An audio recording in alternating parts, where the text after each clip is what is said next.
you've got to apply generic principles which fit the group, and you've also got to be very, very specific. And for me, the key is create an environment, Edward, that people enjoy coming to work every day. Yeah. So when you go in there, and it wasn't an easy time at that club at that time for various of reasons. What was your mindset? The expectation of the fan base. Massive. As David Moyes said to me, if they played Brazil or they played Barcelona at iBox the following day, they would expect to win. That's the blue fan base. So when what happened, saying that we resigned, of course we would never ever resign from a club like Rangers. It's an absolute privilege to be there. So what was most frustrating to me was we were not given a time. I say that very honestly, because the target set for the following year with year 3 was European football. So year 2 was to consolidate. At the time of leaving the club, we're second in the table. Hi, welcome to the Winners Mindset podcast. Mark, how are you? I'm very well, Edward. Very well. Nice to speak to you. And very nice to talk to you too. And Mark, we go back for about 3 months now, because I remember when we used to record back then, and then I had to obviously stop it then because my speech was quite bad. And now we're on here again. And obviously for the audience watching, this just shows for me you as a man, because I really appreciate it. You know, it was a big ask. And I'm only like a young kid, so yeah. So I really appreciate it. No, Edward, not at all. You had a tough day that day, so not a problem. You sorted that all out, and as I say, let me decline that. And you had a tough day, so no, pleasure to speak to you. And as I say, looking forward to having a chat. Thank you very much. So let's start off. What is your version of a winner's mindset? What was my version? What is your I guess that's a really deep question, Edward. I guess it's what you see as winning. You know, obviously, if at the elite level, winning is obviously, for saying football, it's winning games, it's winning trophies, it's winning championships, it's winning titles. That's the obvious answer in terms of a winner's mindset. Are you talking of a winning mindset as a team? Are you talking as a winning mindset as an individual? So what does an individual need to do to maximize his or her attributes? To reach the highest levels they can possibly achieve in their chosen sport, for example. So there's so much to it.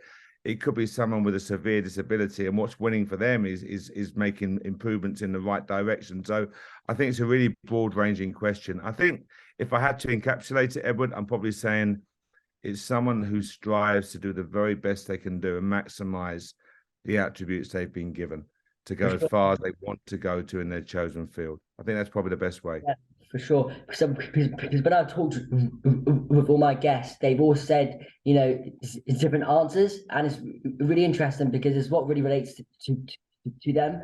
You know, what for them means a winner's mindset. It's not just about just being the best. It's actually what you think your best is. So yeah, so for sure. So I think your attributes are key as well. You know what, you got to set yourself targets. There were targets in life, targets in sport, and it's, as I say, that's the winner's mindset for me is you striving to achieve those goals, giving yourself challenging goals. So I think it's a really deep question. It's a broad-ranging question, but it's one that I'm sure could occupy many, many hours of people's discussion. But hopefully that gives you an idea of how I see it anyway. For sure. What drove you to be a coach? I had a different, as you know, I had a different career. I was a young full-time footballer with Leicester, young scholar, young professional in Leicester there, and I went semi-professional, and I got involved in the City, which was a really competitive environment. I won't talk about that too much, Edward, but that was a really competitive environment with so many similarities to a football dressing room. Teamwork, communication, goal setting, targets. You did well, you got rewarded. You didn't, you were out. And very, very similar. So I had that, but I always enjoyed, wherever I worked, I was very fortunate to work around the world in North Carolina, in Chicago, New York, Asia, wherever I worked. When you had a British accent, they deemed it that you could coach. Yeah. That was the mentality then. So I was very fortunate to coach, Edward, and I really enjoyed it. I really enjoyed, and I remember one lesson I learned. I had a particular manager who was very, very severe, very harsh, very disciplined, hugely successful. But it was at the other end of how I saw people learning. And although I was very young at the time, I took that on board. So I just wanted to make these sessions enjoyable, thinking that if they enjoyed what they did, they would learn something. Um, I had no idea about coaching badges, Edward. Sounds very ignorant, but when you're working overseas, you just don't realize. I didn't know Yeah. then. I came back, very quickly found out, very quickly went back to people I know and went through the courses. You know, you do your level 1s, 2, and then your B license, and you find yourself on an A license course. So here I am. I'm chief dealer of a senior bank. We trade in serious amounts of money every day, and it's a major institution. And yet I'm on a course with the likes of Dean Saunders and Ray Wilkins and Adrian Heath and Clayton Blackmore and Yeah. household names in terms of football. And that was when it got very real for me. And I thrived on that. I loved that, but I really wanted to go as far as I could, and to do that, I had to change my career, make a really big step. But the coaching that I knew I wanted to pursue this career path. So, as I say, that's the catalyst, maybe the A license course when you realize you have a possibility. But as I say, I've always enjoyed from a young age coaching and enjoying watching people learn. Hopefully. For sure. And like, for example, what I'm going to say now is that how do you become a coach if you're not a player? Because, even like with me, like I've always wanted to become a coach, and I know, but if I don't become a player, then how do I become a coach? No, I think it's a question. I must get 10 messages every week minimum from Yeah. people saying, I've seen your story. I work currently in a branch of Halifax Building Society, and I want to become a football coach. I want to be full time. And I listen to these messages, and sometimes I get so disheartened, Edward, because they talk as if it's almost a natural progression. I'm going Yeah. to do my coaching courses, and I want to be full time working at Premier League level. And what on earth gives you the right to do that? I try and answer as many as I can. And I try to be honest in when you have platforms and forums such as podcasts, etc., to say that it's an enormous amount of work, and you also have to be very lucky. I Yeah. was lucky to meet certain people. I was lucky that I was doing the coaching courses, and my son got taken to Watford Academy, and suddenly I'm asked to be part time, but again, there's the work. I was working. I was up at 4:40 every morning, and I used to work till 7, 8 at night. And on the days I wanted to go and train twice a week, I left the office at 4:30, got home at 10, up at 4:40 again, and that was there's a massive commitment to doing it. So that was hard earned. The luck was I met someone like A.D. Boothroyd, who was fascinated by the city, and we got on very well. And he promoted me to academy director, and suddenly I've got a foothold in the game, and I'm dealing with age groups. I'm traveling around Europe, and suddenly it's becoming very real. So I How think there's an awful amount, a lot of work involved. Why they say play the game is because of your understanding, Edward. It's Yeah. your understanding. To be a coach is to understand how a game unfolds, how a game works, Yeah. what's required technically, tactically, physically, etc., to play the game. And as I hear people say these, ask me this question, and my first question to them is, where are you currently playing? And too many times I can't really, I'm not worried about playing on a Saturday. I'd rather go and watch my team Arsenal play. And you're thinking, well, you're not really committed to it. You're not Yeah. really committed. But so as I say, it's a commitment one. Everyone's got a different story. Everyone will get to where they want to get to via a different route. Go back to your first question about winning. But I think you have to give yourself the best chance. And for me, playing the game for as long as you possibly can is a huge advantage. One of the biggest managers' roles now is how you kind of lead the team. Is your identity is how is how you kind of connect with people. How would you describe your leadership? I think that's a really important one. It's a big question there, but I think people might bracket that or put it under the umbrella of man management. But I think it's a realization, it's an understanding, it's an appreciation, whatever word you want to use. It's recognizing that society is changing. Yeah. So as I said, I referred back to that coach I had when I was 16 years of age, who would bark, scream, shout, very Sergeant Major-ish in their style, very much a dictator, bang, this is my way or no way. And that was probably very, very common in the game at around that time. And you look at it now, you look at the different age groups, whether you call it millennials, whether you call them Generation Z or whatever, or Z or whatever you want to call them. I think how people learn, how people now react, respond is very, very different. Yeah, So I think you have to, as a manager, you can't fight that trend. So, you might be dealing with a 35-year-old professional who's used to the old way of doing things, and the next meeting you deal with an 18-year-old boy coming out the B team who's an outstanding young prospect who's ready for the first team with a completely different mindset. So yeah, you've got to apply generic principles which fit the group, and you've also got to be very, very specific. And for me, the key is create an environment, Edward, that the people enjoy coming to work every day.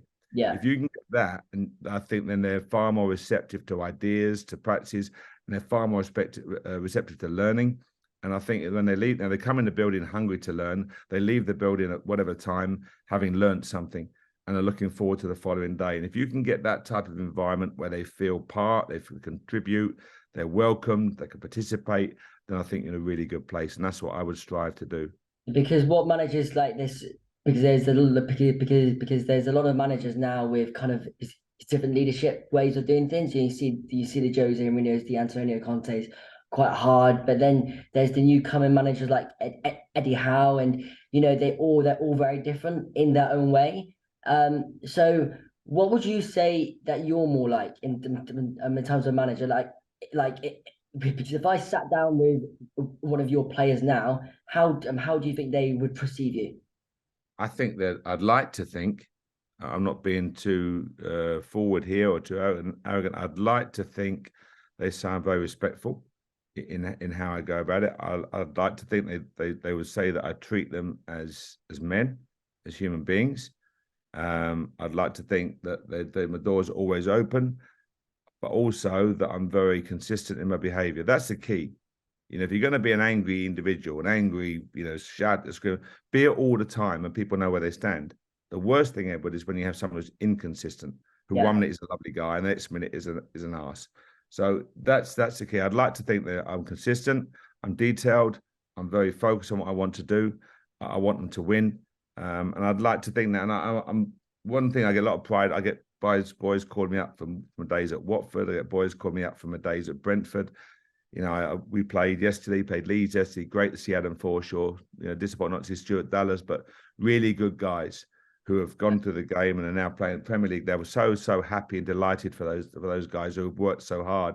But I'd like to think, and I get good feedback from the players. Listen, there'll always be one or two that you'll clash with, but at the end of the day, you hope very much you get consistent feedback from your guys. now talk to me about the Rangers job, because this is the biggest job arguably in English like game, and it's a huge job. So when you go in there, and it wasn't an easy time at that club at that time for various of reasons. What was your mindset? The mindset was, well, firstly, thankful that I had someone like Davy Weir, my number two alongside me, who's a fantastic individual, doing a great job now at Brighton as technical director. But David, obviously a player, Hall of Fame board, a legend at the club. So he really knew, and he was the one that said to me, Mark, you've got to look at this job. You have to. I was very fortunate leaving Brentford, having made the playoffs of Premier League. I was very fortunate to have a lot of offers. But when a club like Rangers comes calling, as you say, it's one of the biggest jobs. It's an institution. It's a global fan base. It's a level of passion that you cannot understand or appreciate able till you get to Glasgow and you realise the fishbowl that you're in. But what a privilege to manage that club.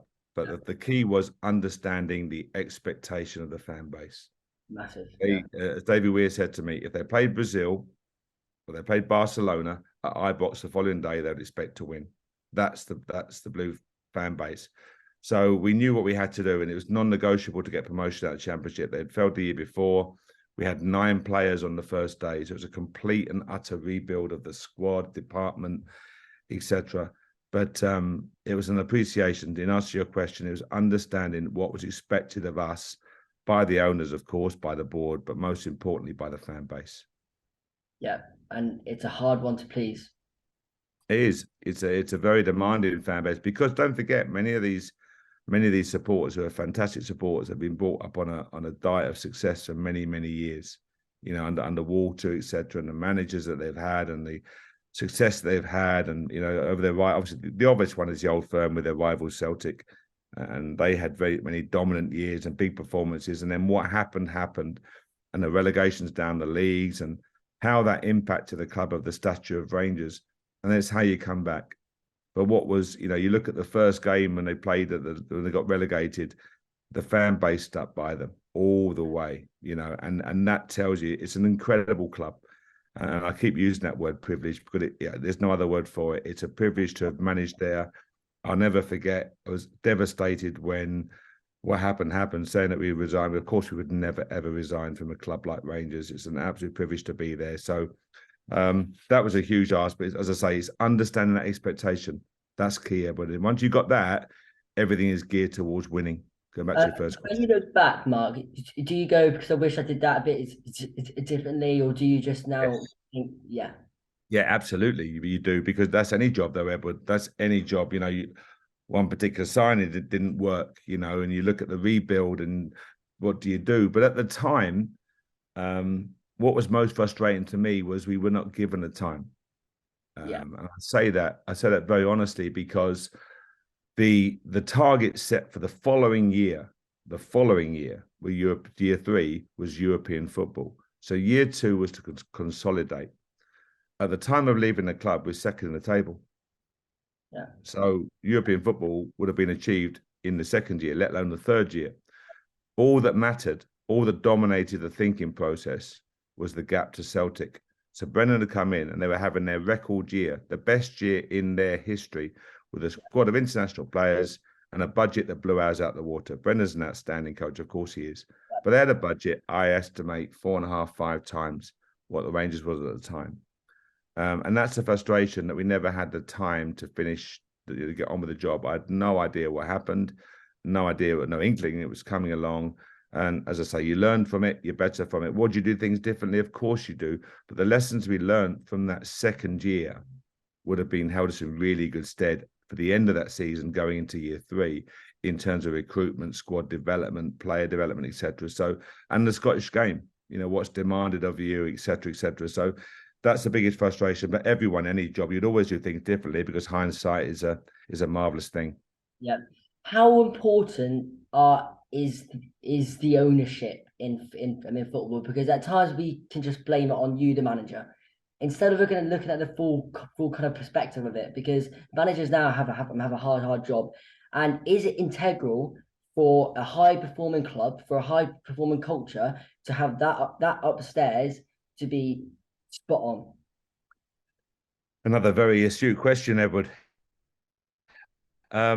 In an ideal world, absolutely yes. And if you look at the successful clubs, you look at Manchester City, for example, now, you look at Liverpool, you look at Arsenal, I'm sure that relationship between the manager, or head coach is often referred to by new, foreign owners now, and the director of football, sporting director, and in turn the board, is very, very tight. I'm sure Pep enjoys that, Jurgen, etc. That relationship is all important. What I found, I had a fantastic relationship with the owner of Brentford, one that I look back now and how much I enjoyed that relationship, and how consistent his behavior was, and consistent in his contact and his feedback, which was outstanding.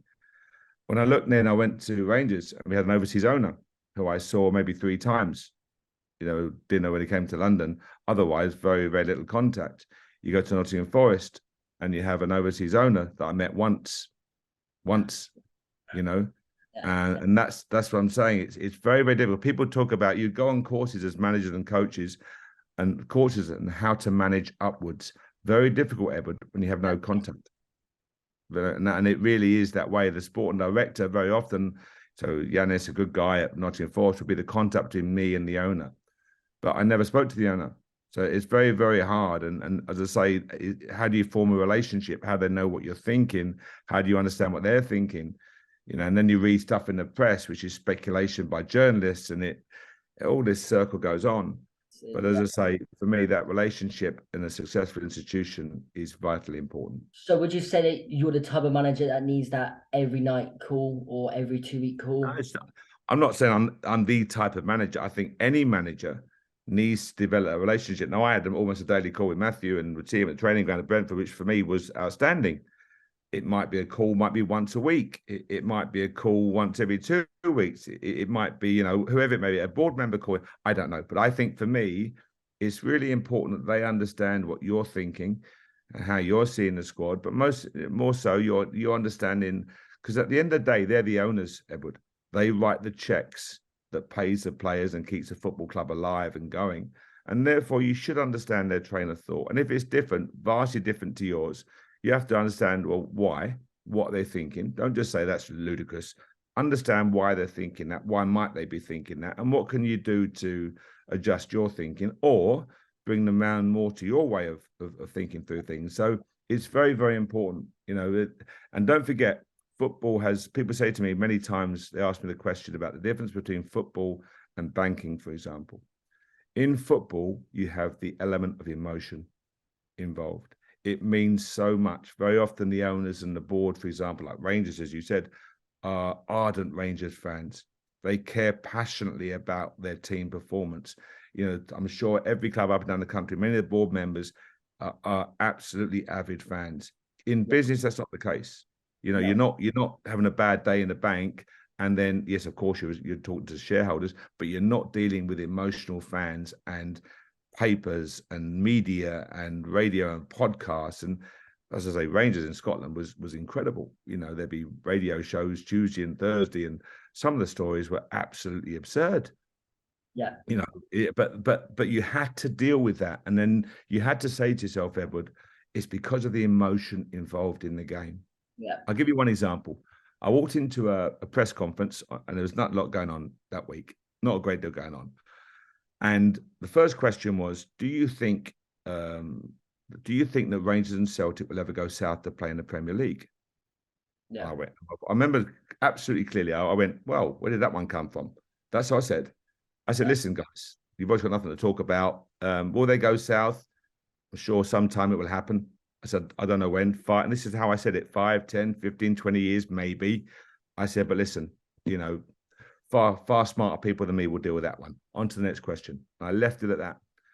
And I used to get in the office early in the morning, and I got a phone call from the managing director at about 6:30 in the morning. I was at my desk, and he said, what have you said? I said, I have no idea what you're talking about. Back page of the back page, I won't say the page, back page of the daily papers, Edward. Warburton demands Rangers move south. Warburton states case for Rangers and Celtic playing in Premier League. Warburton says the Premier League would be graced by Rangers. Edward, absolute nonsense. Right? So then you have a radio show that night. Is Warburton right? Right? Radio show, phone in. Then you get people phoning in. And then you say, should Warburton be sacked for being disloyal to this Premier League? This is all off of the back of absolute nonsense. But this is dealing with a big club. This is dealing with the emotion of football and passionate supporters. And as I say, there's so much to it, Edward. But don't forget, in football, it's the emotion which drives so many decisions, often being the case. Just on this, because I look at the Chelsea the ownership and how they went to get all these players in. And as a manager, that's tough. Like, you're looking after the whole dressing room. It's new players are coming in, they have to integrate. It's not just about talent. It's about their kind of connections, about their character. They're coming in from France, from Spain, from Brazil, and have to come into a new country, and it's obviously going to take time. And how would you feel as a manager on that note? And then this is the next question after, if you can answer this one. How would you feel if your owner came into the changing room? Well, first question. When you're buying players of the level that you're referring to, so you talk about players 50, 60, 70, 80, 100 million pounds, you're buying superstars of the game. So João Felix, Kai Havertz, Werner, you're looking at, Mudryk, you're looking at all these various players coming in, Fofana, you name it, they're coming in, and they are top-class players. So top-class players want to play. Any player, any level wants to play football. That's why they play it, but they want to play. Obviously, you can talk about a squad mentality, under appreciating the number of games they have to play, player rotations. Don't forget they want to play. So when you have a number of players come in and a big rebuild, and we had it at Rangers, we had it at Forest, when a load of players were there and a load had to come in. We had it at QPR with 15 the first season, 14 the second season. When you do that, it's difficult because you are, as you rightly said, you're trying to blend and work together a number of different aspects, not just the personalities and the characters, but the actual footballing aspect of it, their technical, tactical awareness. In terms of the owner, don't forget what I said to you. At the end of the day, the owner writes the checks. Now, you'd like to think you have a relationship with the owner where you say to him, listen, Mr. Chairman, happy to see you after the game. If you want to see me privately before the game, no problem at all. But coming in to give a rallying cry at 2:45 after their warm-up is not right. That's my time with my players to get them right for the game. And that's just dialogue. Now, if you have an overseas owner that doesn't understand, for example, it may work in baseball, I don't know. It may work in NFL, I don't know. But I think it's just honest conversation, Edward. And that's why, going back to your previous questions, if you have a good relationship, you can have a cup of coffee and say, honestly, Mr. Chairman, you write the checks. You can, at the end of the day, you can do what you want to do. But I'm telling you now, for the good of this team, good of performance, for me to do my job, this is what needs to happen. Now, I will welcome you. I'll welcome you. If it's a 3:00 kickoff, I'll tell you what, I'll welcome you up until 1:30. If it's a 3:00 kickoff, I'll welcome you afterwards at 5:15 after the media. But I'd like you not to be in a dressing room in this window. And I think that you, honesty, and said in a respectful way, but I'd like to think that's an effective message. For sure. And now talk to me about the QPR job. How did you go there? How did you receive the call? How did that process work?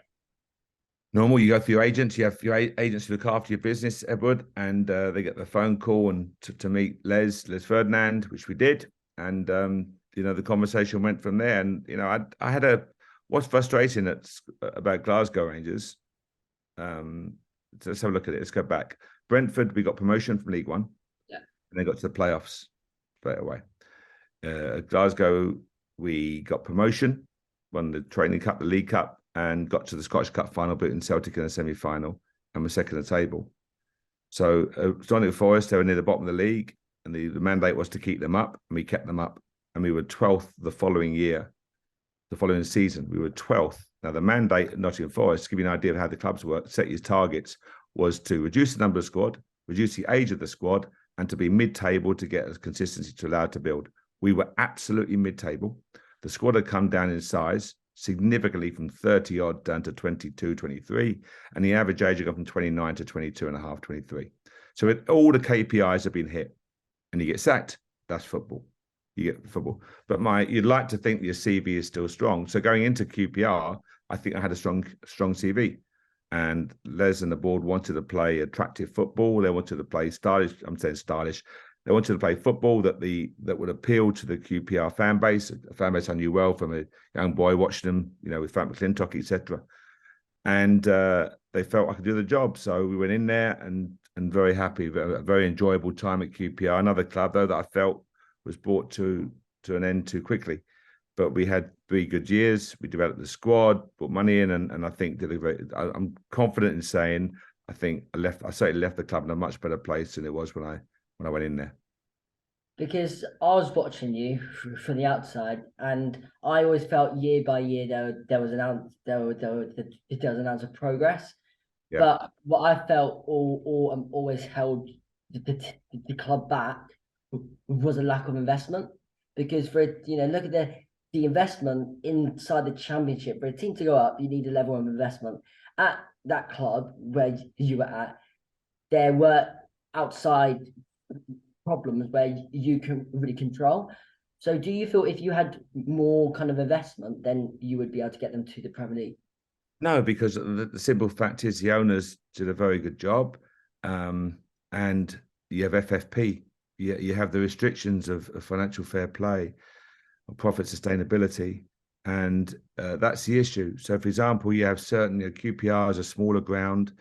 There's not a great deal of boxes there where they got corporate use during the week. There's no massive income coming in. So the bigger stadiums can use their ground during that week. Look at Spurs, what they can do with their stadium, for example, at the other end of the spectrum. So they never had that revenue. So I was very aware of that. Now, yes, 9 times out of 10, the increased investment in the squad will be successful. 9 times out of 10, the Watfords or the Fulhams or the Bournemouths will go up. But you look at this year and you'll see Luton versus Coventry in a playoff final. And that tells you a remarkable job done by the coaches and managers, Mark Robbins and Rob Edwards, respectively, and the people behind the scenes.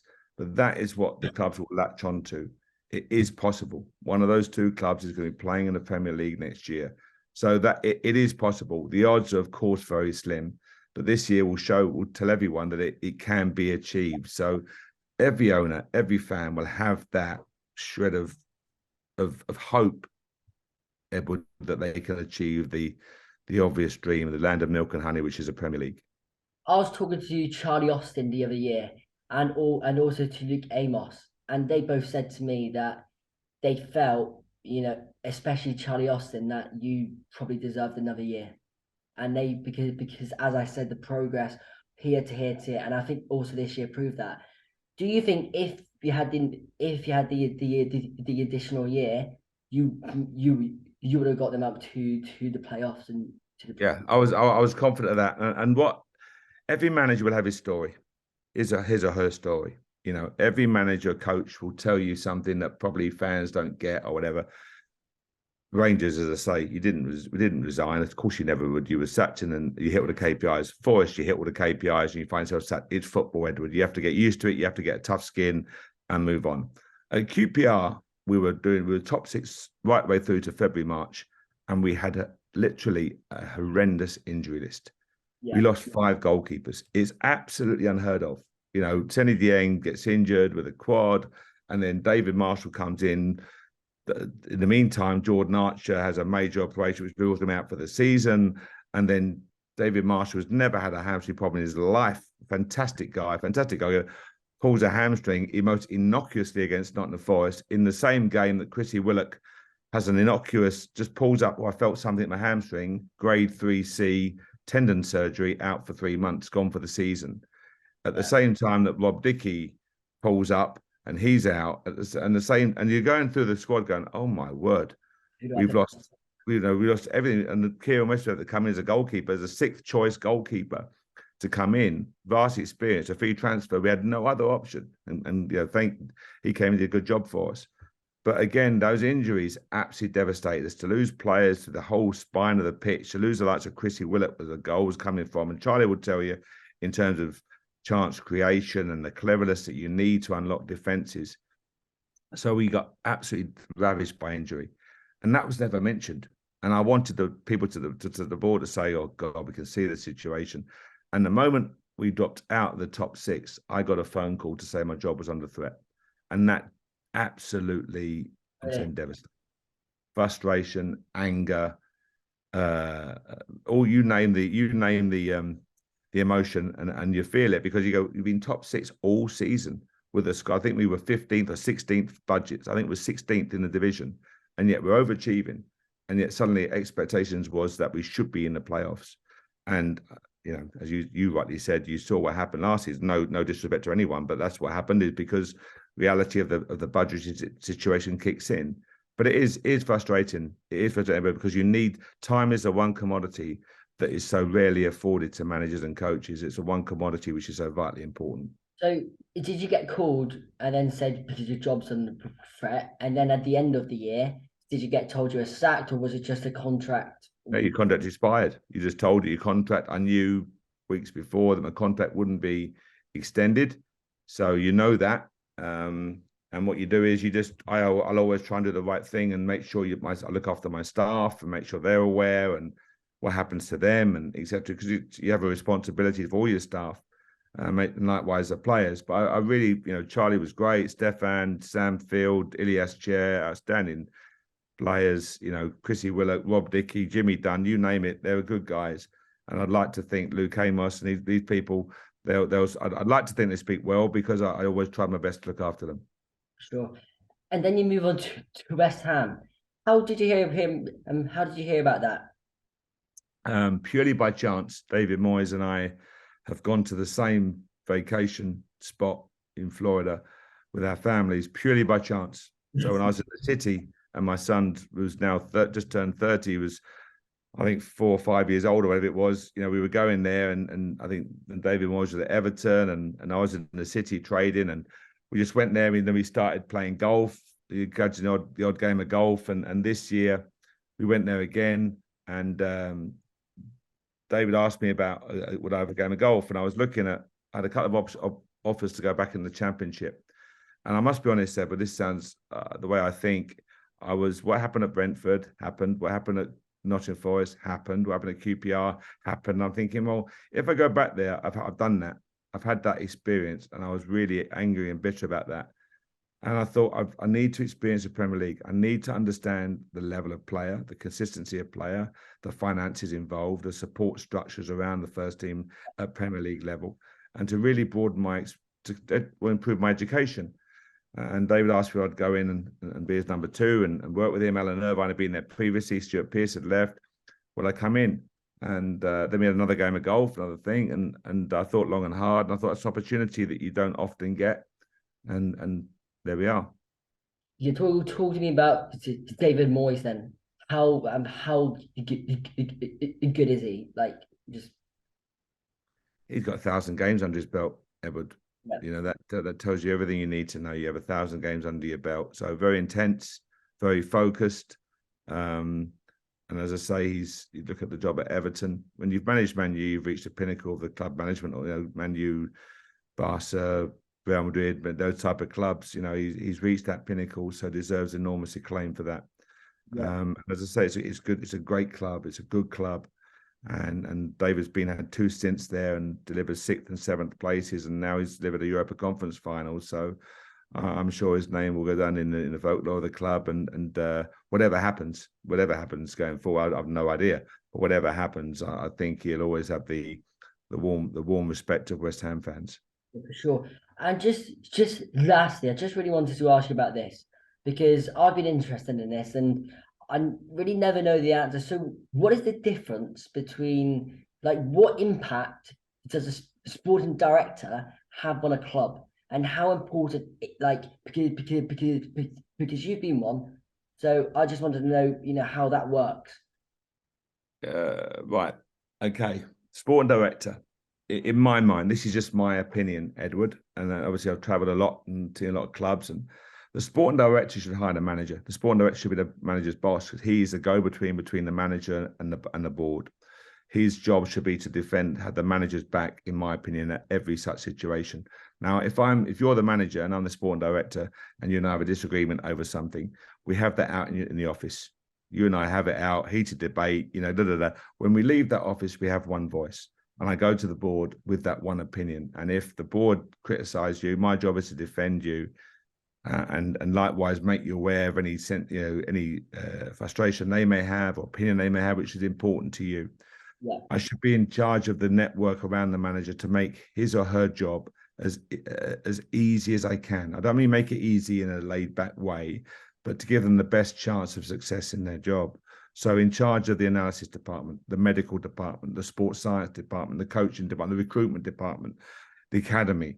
You should be in charge. And of course, you don't sit there and day to day worry about an under 13 boy or girl being signed, or a medical guy wants a day's holiday. You delegate. So the head of the department, you should meet every day, be in contact with every day, be visible every day.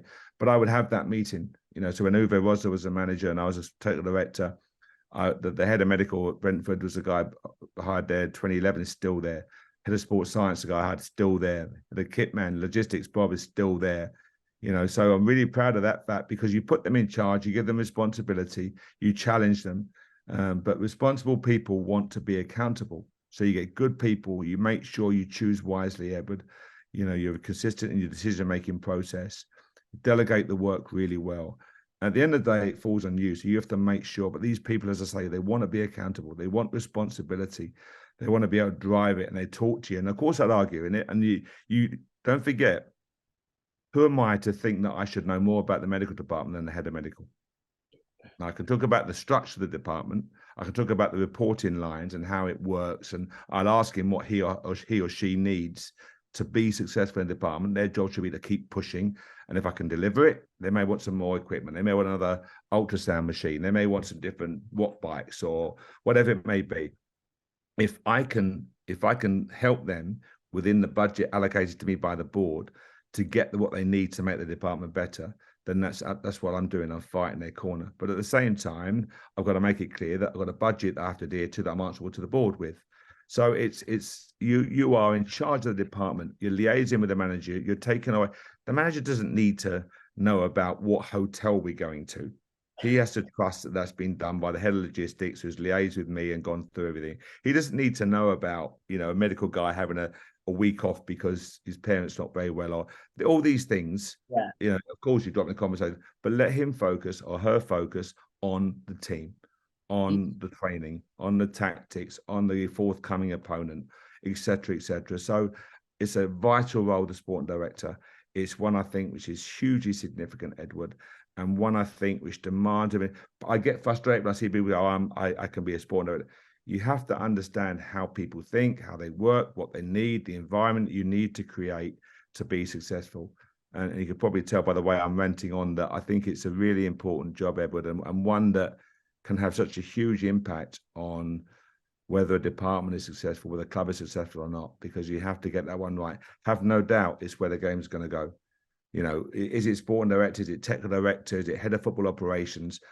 That's another area that frustrates me. Let's be really clear on what the job is. What's the job title? What are the responsibilities? What's involved? What are the reporting lines, etc., etc.? All these key questions. But that's, I hope, has given you an insight into what that position is, Edward, and how significant it should be. Do you think it's really important for all high-performing clubs to then have one in place? Yeah, I think it is. I think the demands on coaches and managers are, again, why they call coaches, not managers. I would always say first team manager. I always refer to but you're seeing now people will say, well, no, it's a head coach now. I was told by one club that I'm an early bird. I get in early in the morning. Why? Because you beat the traffic, especially if you're in London. And secondly, it's 2 hours between 6 and 8 when it's quiet, when no one's in there banging on your door and asking questions, the phone going, and you can get some really good work done. And for the city, so I'm an early bird. And I was told, why do you get in so early? What? Just get in at 9 o'clock, have some breakfast, coach the players, and go home and play golf. Your wage won't change. Let us recruit the players. Let us pick the squad. You just got to pick the team. And I was aghast. That's ludicrous. This. But have no doubt the game is going more towards that way.